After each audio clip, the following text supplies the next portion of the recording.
এছাড়াও যেমন আপনার অনেকে চেক করে না যে বিষয়টা, সেটা হচ্ছে পরিবহন থাকলে প্রপার থাকলে তো আর সমস্যা নাই, তারপর দেখে নেওয়া ভালো ভ্যালভে কোনো সমস্যা হচ্ছে কিনা বা অন্য কোনো সেকশনে কোনো সমস্যা আছে কিনা, আপনার কালি মারতেছে কিনা, এগুলো খেয়াল রাখবেন। মানে পিস্টনে যদি কোনো প্রবলেম দেখেন বা আপনারা যদি দেখেন যে প্রচুর কালি মারতেছে, তাহলে ওই বাইকটা অ্যাভয়েড করবেন। হ্যালো এভরিওয়ান, কেমন আছেন? আশা করি সকলে ভালো আছেন। তো আমি লাস্ট ট্যুর দেওয়ার আগে আপনাদের একটা ভিডিও দিয়েছিলাম, যেটা ছিল একটা সেকেন্ড হ্যান্ড বাইক কেনার। তো ওখানে অনেক কমেন্টস আসছে এবং অনেক SMS পেয়েছি যে আসলে একটা বাইক প্রপারলি সেকেন্ড হ্যান্ড একটা বাইক কী কী দেখে কিনতে হয়।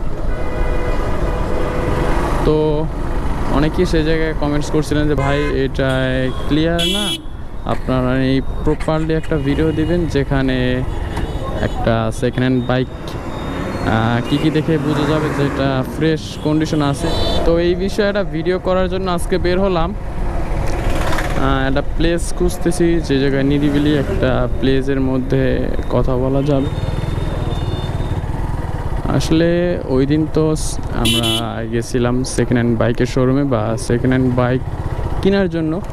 আজকে যখন আমার কাছে সেকেন্ড হ্যান্ড বাইক নাই, তো আজকে আমি আমার বাইক দিয়ে আপনাদের টেস্ট করে দেখাবো বা আপনাদের আমি দেখাবো যে কীভাবে আসলে আপনারা যদি একটা বাইক কী দেখে কিনেন, তাহলে আপনারা প্রপারলি জিততে পারেন বা আপনাদের ভালো হবে।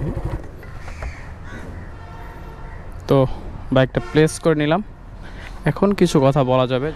তো আপনারা একটা বাইক কিনতে গেলে আপনারা ফার্স্ট টাইম তো আউটলুক, এখন অনেকে যেমন আমাদের ইয়াং জেনারেশন ফার্স্টে দেখবে একটা আউটলুক।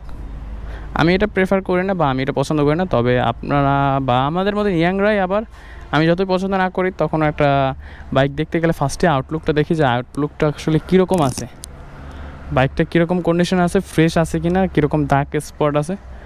সব সময় সবাই চায় যে সেকেন্ড হ্যান্ড বাইক কিনলেও একটু স্পট ছাড়া একটা বাইক কেনার জন্য। তো সেই উদ্দেশ্যে ফার্স্টে আপনারা আউটলুকটা দেখে নিতে পারেন। তো আউটলুকটা দেখা শেষ হলে আপনারা ফার্স্টে যাবেন ডকুমেন্টসের দিকে, যেমন পেপারস আগে দেখে নেবেন যে এটার মালিক পরিবর্তন করা যাবে কি না, এবং অরিজিনাল যে স্মার্ট কার্ড যে মালিক আছে সে আছে কিনা। বাইকের সেকেন্ড হ্যান্ড শোরুমে তো ডিরেক্টলি ফার্স্ট পার্টির সাথে ডিল করাবে না, তারপর আপনারা চেষ্টা করবেন তাদের সাথে ডিল করতে। আর যদি না পারে তাহলে আপনারা বলবেন যে আমরা ডিরেক্টলি বাইক যেদিন নিব সেই দিন আমরা মালিকানা পরিবর্তন করে নিব। তারপর হচ্ছে আপনারা ফার্স্টে চেক করবেন যে আপনার বাইকের যে কাগজটা আছে বা স্মার্ট কার্ড, সেইটা দেখে সেইটার সাথে যেমন আপনার এখানে আপনার গিয়ে হচ্ছে দেখা যাবে না ভিতর সাইডে, তো আমি দেখাতেও পারতেছি না। সো আপনাদের আমি ইমেজ আকারে সাইডে ভিডিওর সাথে আমি যুক্ত করে দিব। ওখানে একটা নাম্বার থাকে এবং আপনার স্মার্ট কার্ড বা আপনার পেপারসের সাথে একটা নাম্বার আছে, চেসিস নাম্বার যেটাকে বলে, সেই চেসিস নাম্বার ঠিক আছে কিনা। তারপর আপনারা লক্ষ্য করবেন আমার এই জায়গাতে হালকা একটু উঠে গেছে, এটা হচ্ছে আমার ইঞ্জিন নাম্বার, হালকা একটু উঠে গেছে। তো এই ইঞ্জিন নাম্বার এবং স্মার্ট কার্ড বা পেপারসের সাথে এক আছে কিনা এটা দেখার পর আপনারা বাইকটাকে রাইড করবেন, রাইড করে দেখবেন এবং মাইলেজ কত আছে সেটার সাথে দেখবেন আপনারা, যে কারণ টেম্পারিং করে যে কেউ আজকালকে স্বাভাবিকভাবে টেম্পারিং করতে পারে। তো টায়ারের সাথে সামঞ্জস্য আছে কিনা বাইকটার মিটারটা, কারণ একটা বাইকের যদি আপনারা দেখেন যে মিটারে আছে 30,000 কিলো, ঠিক আছে, কিন্তু টায়ারের কন্ডিশনও সেই রকম, তাহলে বুঝবেন যে হ্যাঁ এটা ঠিক আছে। কিন্তু কিছু কিছু টায়ার দেখবেন যে চেঞ্জ করা, বাট মিটারে আছে যে আপনার 6,000 কিলো, 5,000 কিলো। আপনার বাইকের সাথে তো একটা টায়ার তো আপনার 5,000 কিলো 6,000 কিলো চলতে পারে না। স্বাভাবিকলি আপনি যদি নর্মাল ইউজ করেন প্রায় 20-22 হাজার চলবে। তো সেই ক্ষেত্রে 20-22 হাজার জায়গায় যদি 5-6 হাজার কিলো বা 10,000 কিলো দেখেন, কিন্তু টায়ারটা পরিবর্তন করা বাইকের সাথে যে টায়ারটা দেয় সেটার সাথে যদি না থাকে, তাহলে আপনারা বুঝে নেবেন যে এটা টেম্পারিং করা আছে মিটার। এছাড়া আরও কয়েকটাভাবে বোঝা যায়, তবে ফার্স্ট এটাভাবে খুব ইজিভাবে বোঝা যায়।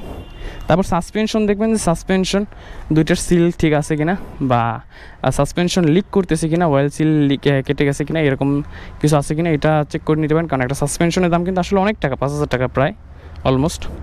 আমার এটার পিছনেটা 5-6 হাজার টাকা এরকম। তো যার কারণে এটা ফলো করতে পারেন। তারপর চেন স্পকেটটা দেখতে পারেন।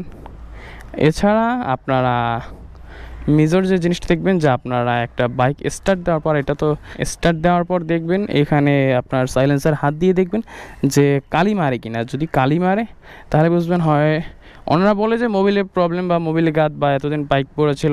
আসলে অনেক সময় পিস্টনে কিন্তু প্রবলেম হয়, এই বিষয়টা খেয়াল রাখবেন আপনারা। জানি পিস্টনে যদি কোনো প্রবলেম দেখেন বা আপনারা যদি দেখেন যে প্রচুর কালি মারতেছে, তাহলে ওই বাইকটা অ্যাভয়েড করবেন। কারণ হচ্ছে যদি আপনার পিস্টনে সমস্যা থাকে তাহলে ওই বাইকটা নেওয়ার কোনো প্রয়োজন আমি মনে করি। এছাড়া আপনারা দুইটা ডিস্কের দিকে খেয়াল রাখবেন, আপনার হ্যান্ডেলটা প্রপার আছে কিনা, ঠিক আছে কিনা, মায়ের খাওয়া কিনা সেটা চেক করবেন। এছাড়াও যেমন আপনার অনেকে চেক করে না যে বিষয়টা, সেটা হচ্ছে আপনার এই সিটটা খুলবেন, সিটটা খুলে দেখবেন যে চেসিস মায়ের খাওয়া থাকে, চেসিস কাটা থাকে, ঝালাই করা থাকে। সো এইটাকে প্রপারলি সিটটা খুলে দেখবেন যে ঠিক আছে কি না, ঠিক আছে।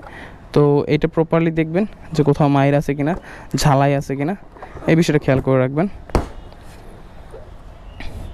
এছাড়া ট্যাঙ্কিতে লিক আছে কিনা, তারপর রাইড করে বুঝবেন যে তেলে কীরকম কী যায় প্রয়োজন। আপনার আশেপাশে যদি কোনো সার্ভিস সেন্টার থাকে সেখানে নিয়ে আপনারা প্রয়োজনে চেক করে দেখবেন আর অয়েলটা ঠিকঠাকভাবে প্রপারলি যাচ্ছে কিনা এবং মাইলেজ কীরকম দিচ্ছে। যদি এফআই ইঞ্জিন হয় তাহলে ফুয়েল ইঞ্জেক্টরটা চেক আপ করে নিতে পারেন চাইলে।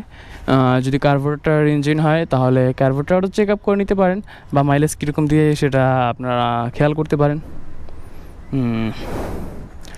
তারপর টায়ার দুইটা খেয়াল করবেন যে টায়ার দুইটা ঠিক আছে কি না।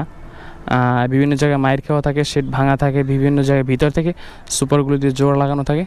সো এগুলো খেয়াল করবেন।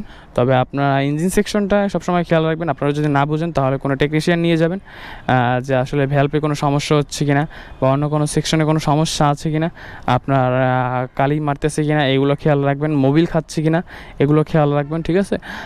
অনেক বাইকই আছে যে অটোমেটিকলি চালানো অবস্থায় মোবিল খায় বা সাউন্ড পরিবর্তন হয়ে যায় ওগুলোর বাইকের, ঠিক আছে। ওগুলো আপনারা অল্পতে দেখলেই বুঝতে পারবেন, যেগুলো দেখলেই বুঝতে পারবেন। তো এগুলো যদি চেক আপ করে নেন তাহলেই হয়ে যায়। আর মালিকানাটা আমি মনে করি সবসময় সাজেস্ট করি, এর আগের বাইকটা যখন কিনছে ওইটাও সাজেস্ট করে দিচ্ছি ওদেরকে, ফ্রেন্ডকে, যে মালিকানাটা সাথে সাথে পরিবর্তন করাই বেটার আমি মনে করি। বেশি কিছু একটা সেকেন্ড হ্যান্ড বাইকের নিউ কন্ডিশন, মোটামুটি কন্ডিশন ভালো থাকলে আসলে অত কিছু চেক আপ করার নাই। তারপর ওই বাইকটি আমার তেমন একটা কিছুই চেক আপ করার ছিল না, কারণ বাইকটা একদম ফ্রেশ ছিল।